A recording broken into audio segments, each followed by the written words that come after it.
And of course, if y'all didn't check out the mailbag, all y'all questions that y'all asked on the mailbag, I got it uploaded. It's like 45 minutes of me answering nothing but y'all's questions for the week. So if you missed the live stream, you can always catch the shop talk back in the mornings, and you can go on the Facebook page, find the mailbag, and drop your question to be added. All right, how do we even get into this position? Because I really want to talk about Dan Moore, J.C. Latham, Kevin Zeitler, Peter Skoronski, with Corey Levin at center. Offensive line and run game looked like we wanted it to look all year last Sunday. I apologize. If this Sunday when they play the 49ers, if they can recreate that down the stretch versus the 49ers, the Chiefs, the Saints, and the Jags, the last month of the season to close out, the Titans might feel more comfortable going into the offseason, to free agency, into the draft, about how they want to address the offensive line.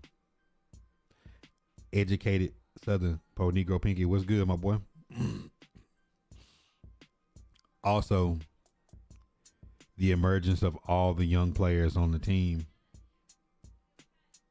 including Cam Ward, who I'd like to see him have some really good games down the stretch.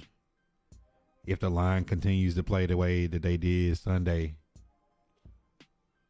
he can end up with some decent statistics for the end of year for his rookie season, for his rookie campaign, to build some momentum going into year two.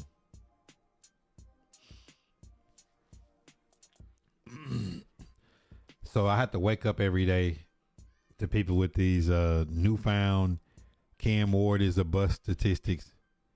People trolling, trying to get clickbait out of the fan base, until I say, what was Troy Aikman's rookie year like? How to vibe. What was Peyton Manning's rookie year like? Last year we seen Jaden Daniels be an anomaly and go to the NFC Championship his rookie season. People thought that Drake May and Caleb Williams should have been further down. People that didn't watch them and didn't watch the tape. Bo Nix had a good year last year, making the playoffs.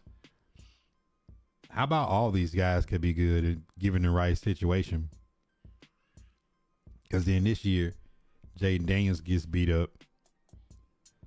Drake May looks like an MVP candidate, and Caleb Williams is at the top of his division. Them take but a little bit of effort and change, a little bit of culture coaching, and things put around him. So that's why I said y'all are treating Cam Ward and these rookies this year like they was J.J. McCarthy, who seems to be the bust coming out of the last few years. Can't stay healthy. More interceptions than touchdowns. Is on a team that won 14 games last year. Has a really good coach. A stacked roster.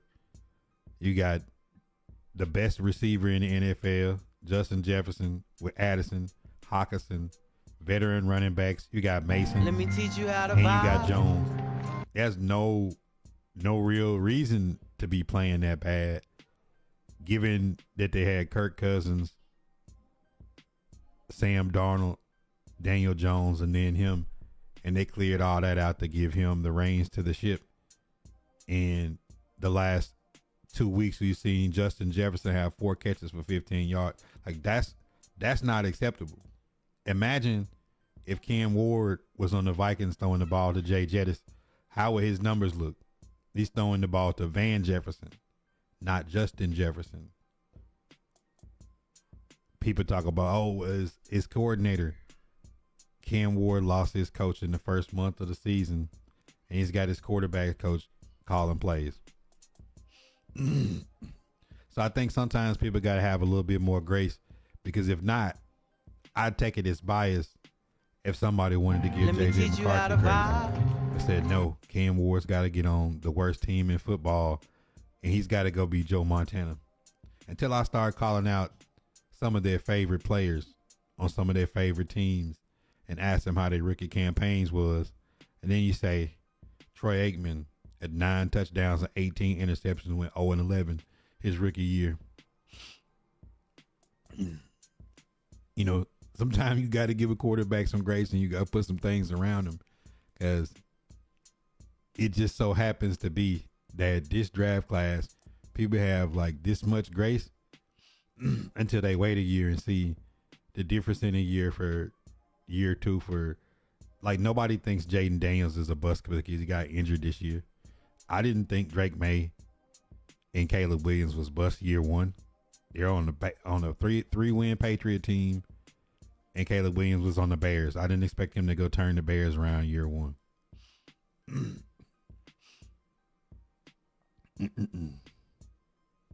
Impulse, what up? Ladie, what up? 9, man. Waiting on Brown to fire step dummy. TJ Watt. Y'all seen TJ? Like, what is going on with TJ Watt's injury? Is that, like, does he have some interior damage? He said, I think it's still a true year one for him. I don't. Like, reason why I say it, he don't, because with a coach like Kevin O'Connell or McVay or LaFleur, if you get to have 2 camps with them, if you get to sit in meetings and go through the reps and the mental reps for 2 years, regardless of the injury that he had last year that he physically didn't play, and there was no reason to rush him back with Sam Darnold winning 14 games and having Daniel Jones as the backup. Clearly, J.J. McCarthy is not better than Daniel Jones or Sam Darnold. The way he's processing the game, the way he's playing the game with the roster he has, he should be playing better. But my whole point is, people will give grace to J.J. McCarthy, but you're going to expect Cam Ward to walk out with Brian Callahan and Bill Callahan getting fired in the first month of the season, Calvin Ridley gone the whole season, 2 rookies in Van Jefferson, Mason Kinsey, and you're going to expect him to throw for 4,000 yards, 30 touchdowns, and 5 interceptions. You expect them to be Tom Brady day one. I think that's where I have an issue with people are selective with who they choose to give their grace to. Because last year, people was dogging Drake May out, and it's like, I like his skill set. I said they got to put something around him. He don't have enough around him on offense for me to see what he can do. Because a lot of people was calling for Joe Milton to play over Drake May last year, but you know, people's memories get short and they get thin. They start forgetting the things that they said. People was dogging Caleb Williams out last year. I'm like, well, he's on the Bears. I mean, I didn't expect Caleb Williams to go into the NFC North with the Lions playing as good as they was playing, the Packers and the Vikings being a 14-win team last year. I didn't expect the Bears to come in and just start spanking people. But then you look back on it and say they did lose a game on a Hail Mary. They did lose a game to the Seahawks at the end of the season that they shouldn't have lost. They were competitive. And you knew they had draft picks coming back from the Bryce Young trade. So at the end of the day, I think you realistically have to give the first year and say, if a person had a team around them and a good coach around them, I'm going to treat them different. I'm going to treat them like Michael Penix. Let me teach you how to vibe. You get to sit behind Kirk Cousins the first half of the season and get used to the speed in the NFL game. You get to go through the reps and the meetings. You should be able to manage the game when you come in the second half of the season like he did. That's usually what you expect. If a rookie's not starting day one and they get a chance to sit for half the season and really understand what the game is going on in the flow, they should be able to come in and manage. Now, if you've been sitting for 2 years, you're not going to get that much grace. Because year 3, if you're not playing like a demon or really showing some real improvement, teams are going to be looking to draft another player. That's just the realistic part of it. Or if you've been out there for 2 years and you've been injured most of the time, as in J.J. McCarthy. Because I bet deep down, Kevin O'Connell wish he could get Sam Darnold back. But that's my point, though. My point is, realistically, in their first year, the first rookie contract, if you rebuilding a team completely, your first year is probably going to be lost. You just don't want to ruin the guy year one. By the time year two they should be into year one, going into year two, they should be processing the game different. They should be managing the game different. Being able to check in out of protections, they should be able to understand certain different things, and you should start really building around that player. Then you want to see them build up. By the end of that rookie contract is the time that they should start competing and contending. And if they haven't at the end of that rookie deal, then you got some reevaluation to do. I think that's fair.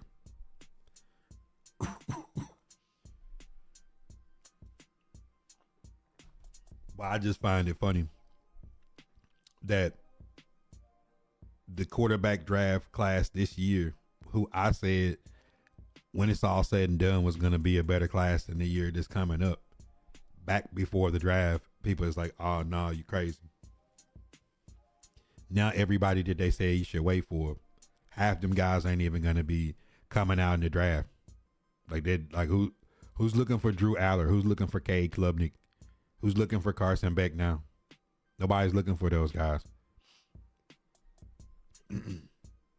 Nobody's looking for Lenora Sellers. Nobody's looking for Nico. Nobody's tanking for Arch. Now people is clamoring to see if Dante Moore and Ty Simpson are coming out, and Fernando Mendoza is probably going to be QB1. 3 guys that people weren't mentioning before the season started. So ultimately, the guy that y'all think Cam Ward is really JJ McCarthy. Because if he continue to play like he playing, Justin Jefferson gonna start showing some frustration. And when he starts showing some frustration, they're gonna have some decisions to make. KT2 the GOAT in the building.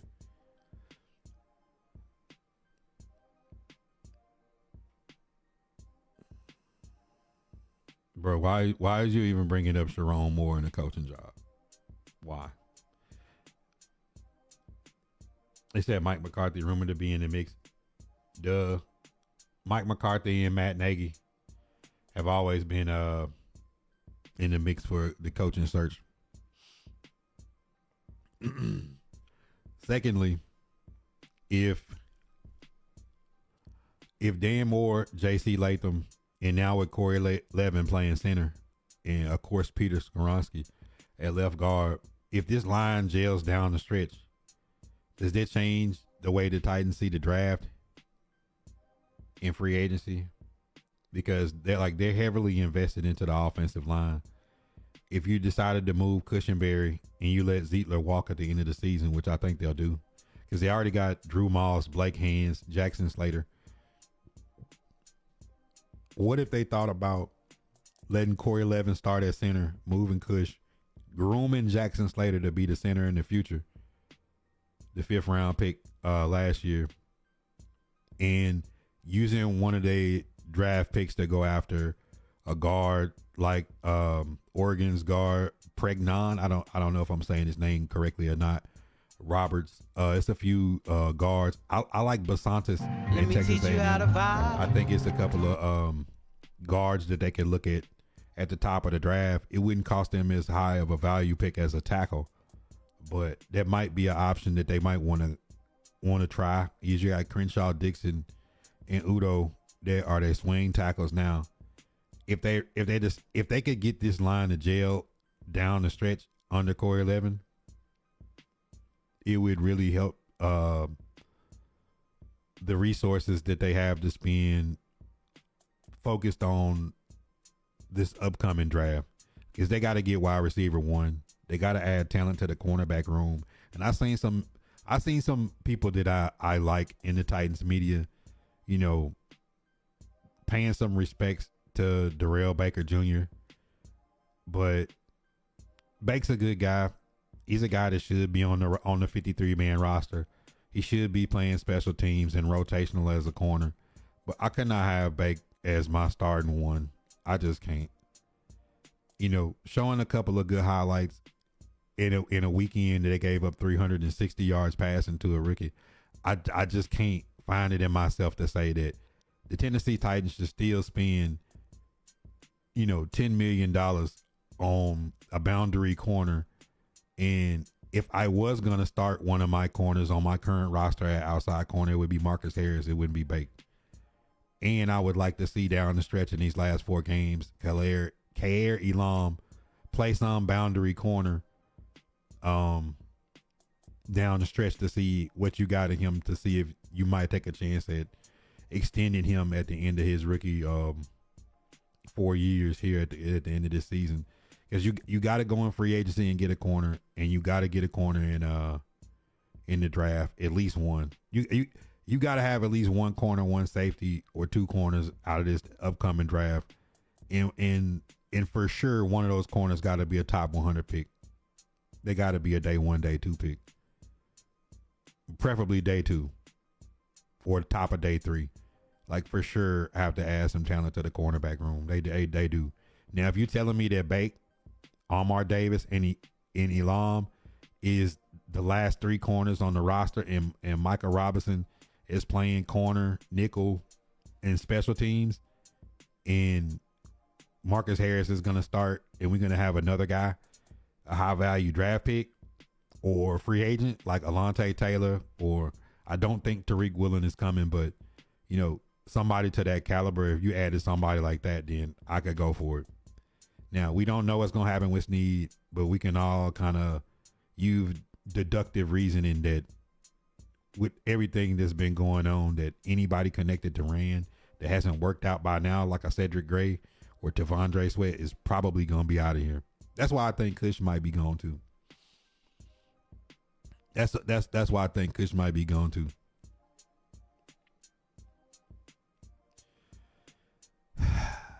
Cam, man, don't come in here talking about no Boomer Sooner.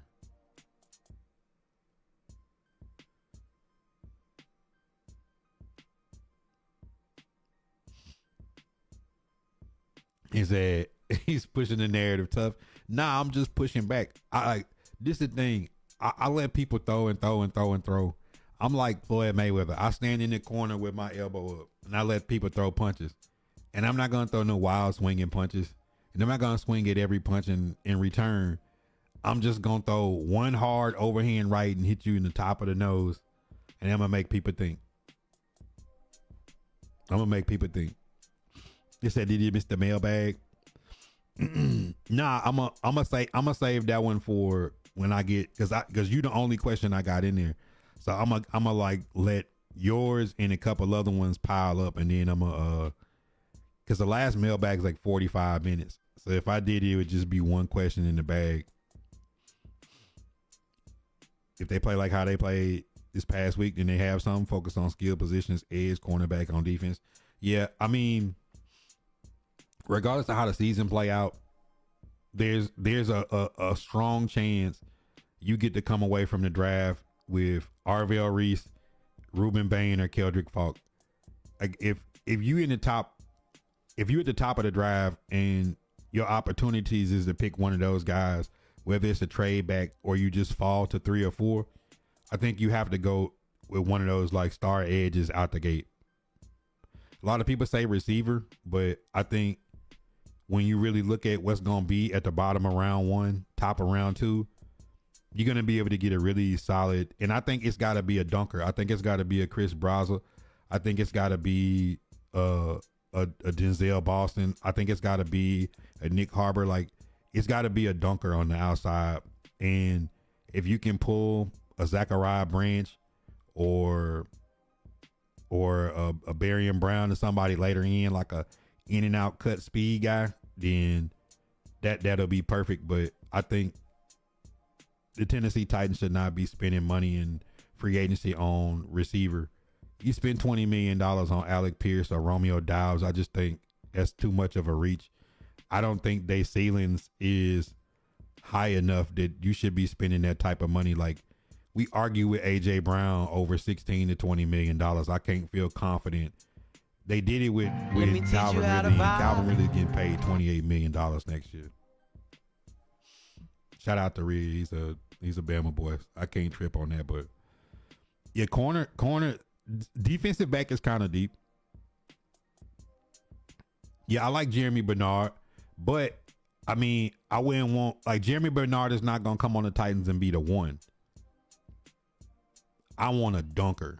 I want somebody, Nico Collins, Tetroa McMillan. I need you to run 10 yards and do a comeback route. Mike Evans. I need somebody like that to dunk for because Cam Ward need catch radius. You seen Van Jefferson not be able to come down with that pass wide open. Like the Tennessee Titans need that 6'3", 6'4", outside dunk man. And, you know, if you got a Horton from Alabama later in the draft to put in rotation with A.O. Monter, DK, Restrepo, I'm cool with that.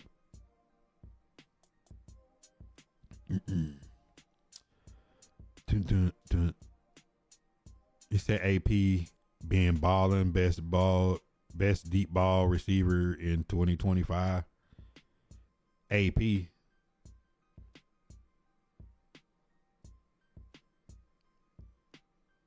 Who is AP? I'm confused. I might have just looked over that.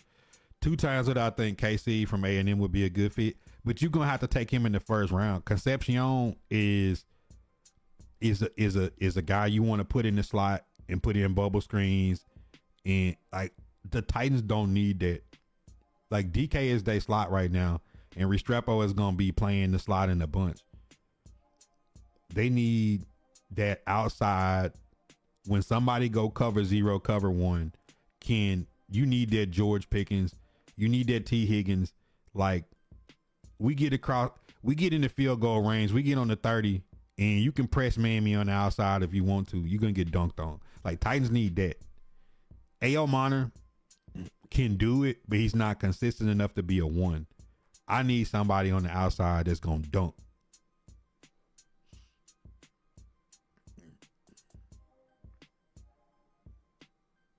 Gay love, superstar, ability. He said bust 8 games. It's kind of crazy. I hear what you're saying as far as the talent we had. Completely different stature that JJ had. Man stay hurt and can't get better with 2-3 starts and then out for weeks. But that's kind of my point, though. Like, JJ got the benefit of the doubt last year to just learn the game behind Kevin O'Connell, Sam Darnold, a 14-win team, Daniel Jones. Like, you got too much in the room to chill for a whole year, to come back, can't stay on the field. Because, like, what did they say about Anthony Richardson? Did he stay hurt? What did they say about other quarterbacks that can't stay on the field? Like, J.J. McCarthy just don't get a pass because, you know what I'm saying? Like what is the reason that J.J. McCarthy would get the pass that we would say, bro, you got to sit out a whole season and get healthy and come back with Justin Jefferson, Addison, TJ Hawkinson, Jordan from the 49ers traded over and Jones with Kevin O'Connell calling the plays. Like, you don't get to come out and struggle. You can have some downtime. We talking about 1,000 yards, 9 touchdowns, and 10 interceptions. Like, and he's off and on the field. If he come back and finish the season out and come back, you're going to be in year 3. You see what I'm saying? Like, I get the 8 starts, but you done got a whole year to be a pro, to sit. Like last year when Penix came in on the Falcons, if Penix would have threw for 1,000 yards or had 9 touchdowns and 10 interceptions, they'd have been saying he's a bust. They would, because Penix have that injury issue. That they don't know if Penix can ever fully play a full season. But I'm saying, like, why would people give J.J. McCarthy more grace than you would give Cam Ward? Considering the circumstances. Let's take Cam Ward and put him day 1 rookie with Kevin O'Connell, with Justin Jefferson, a run game, an offensive line, TJ Hawkinson, Addison.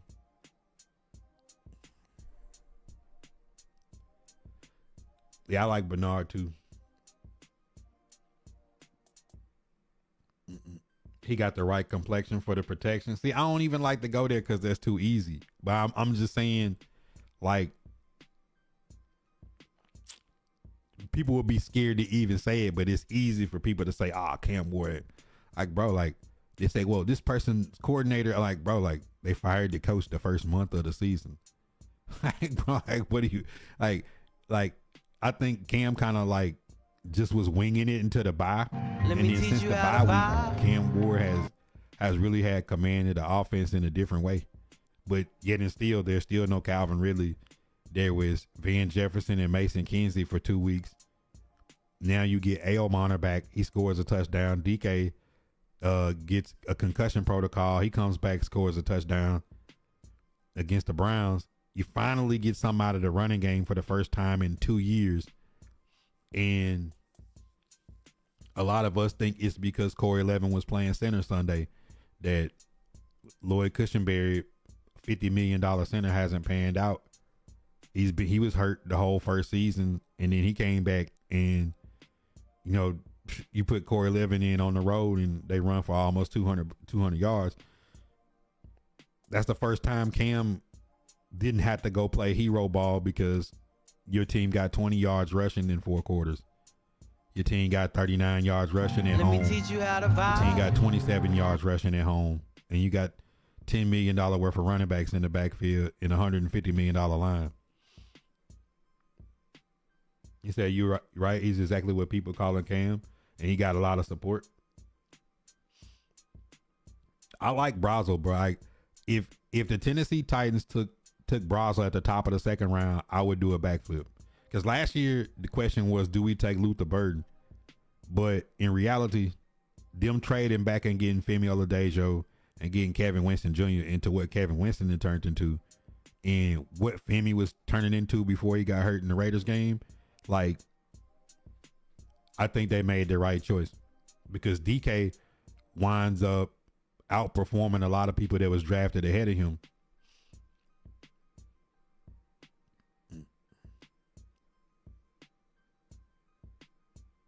Cute, but Pinky, I don't never like to take a debate and go straight race with it. I just like to go like player A, player B, because it's too easy to do that. Like I think that's a lazy debate. If I ever just went black and white, I'm specifically talking about the person because I was saying the way Drake May played against us last year and we beat the Patriots, and I was like, man, Drake May kind of cold, but he ain't got nothing. And then people was like, man, Joe Milton need to start. I'm like, Joe Milton nice too, but Drake May kind of cold, bro. He just ain't got nothing. You put something with Drake May year 2, what do you have? With a decent coach, a good offensive coordinator, and some talent around him. Like Caleb Williams was fine last year to me. I'm like, he just on the Bears because like they lost on the Hail Mary. They played a couple close games. Put a little talent in the offensive minded coach around. And what happens? You win games.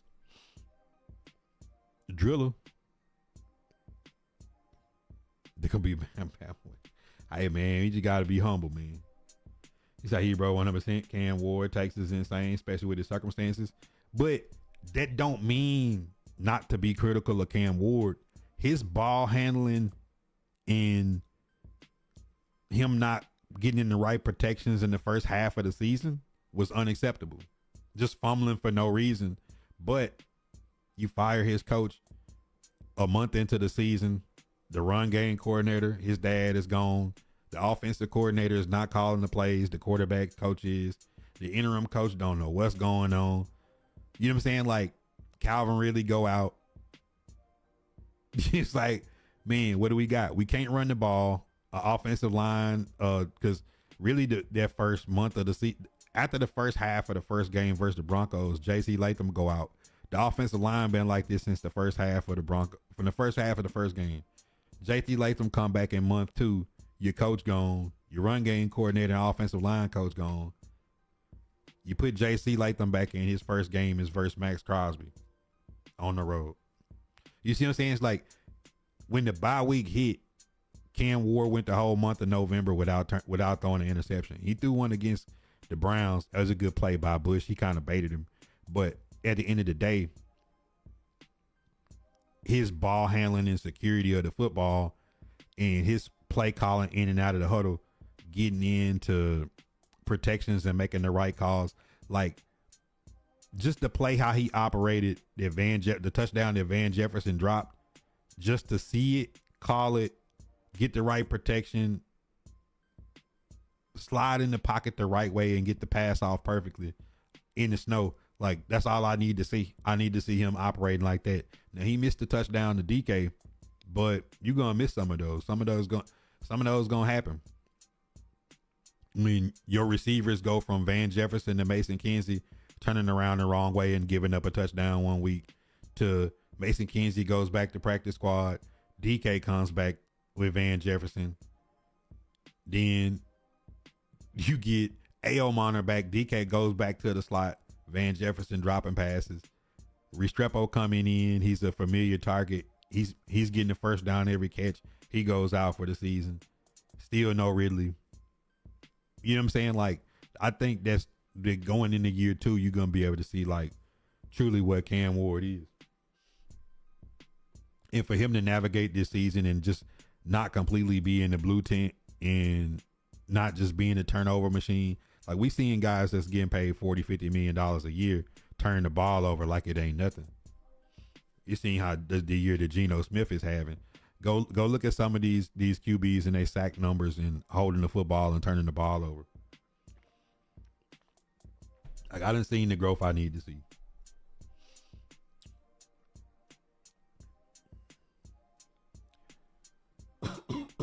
I just find that funny though. Is that, like, people just have they biases about what and who they want to call bust. Like, Shador came in and played against the Ravens at halftime of a game, and there's like, oh, he's a bust. Next couple of weeks, he settled down, and then you seen the game you seen, and you still don't have his coach and have people willing to say, like, okay, this guy should be the starter for the Cleveland Browns. Now, we didn't seen DTR. We didn't seen Hansy, Deshaun Watson. We didn't seen Kenny Pickett. We didn't seen all these QBs. It's like, please. Like, please. Like, can we get over this now and just say, like, give these young quarterbacks some time. Give them some grace. Oh, you can't give Shador grace. You can't give Cam Ward grace. You can't give Caleb Williams grace. This guy, these guys got to come in and be Randall Cunningham year 1, day 1, regardless of the coaches, regardless of the personnel around them, the run game, the offensive line, the play calling. Doesn't matter. They just need to go out and have Tom Brady numbers year 1, and then here comes year 2. J.J. McCarthy got Jay Jettis with a stat line of 2 catches for 4 yards, and you go back and watch the tape. And Jay Jettis is running open in the secondary multiple times in the game. He just can't find him. But you say, oh, man, under the circumstances, man. I mean, I know he's got Kevin O'Connell. I know he got to chill behind Sam Darnold. I know he got to play behind Daniel Jones. I know he got Jay Jettis and Addison and Hawkinson and Jordan May and Aaron Jones. I know he got all that. I know they won 14 games last year. I know they had a down year, but the year before that, they won 14 games. I know they got a really good roster. But I'm just saying, bro, like, you gotta give JJ McCarthy like 5-6 years, bro. I'm telling you. No. Like, no, it's not how it works, cuz. Like, it's like we not going for that. We're not having it. It's gonna be even across the board.